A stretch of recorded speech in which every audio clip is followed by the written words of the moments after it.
আপনার হাতে সময় থাকলে আপুর কথাগুলো শুনে যাবেন, আর ভিডিওটা ভালো লাগলে বেশি বেশি করে শেয়ার করবেন। আগে আপুর কথাগুলো শোনেন।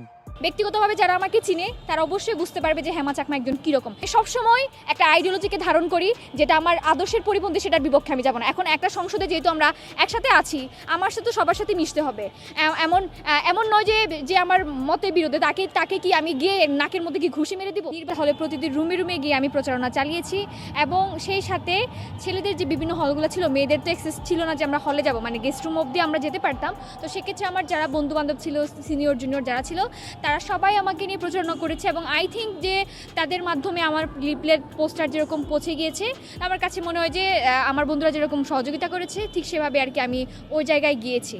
তো আমার কাছে মনে হয় যে আমার এই যে ভোটের জার্নি শেষ হওয়ার পরে নির্বাচিত হওয়া, এটা আমার কাছে মনে হয় যে পুরোপুরি যারা ভোটার ছিল, যারা শিক্ষার্থী ছিল, যারা আমাকে পছন্দ করেছে, যারা আমার কি বলবো, যারা আসলে আমাকে চেয়েছিল যে আমি হয়তো যোগ্যতা, যার কারণে আর কি এই জায়গায় আসতে পারে, আমি সবার কাছে আসলে অনেক কৃতজ্ঞ যে স্রোতের বিপরীতে যেও যে এই একটা অবস্থানে এখনো পর্যন্ত দাঁড়িয়ে আছি। সেটা মনে হয় যে এটা শুধুমাত্র আমি একজন জিতিনি, যে মানে আমার বিশ্ববিদ্যালয়ে 40,000 যে শিক্ষার্থী আছে সবাই জিতেছে।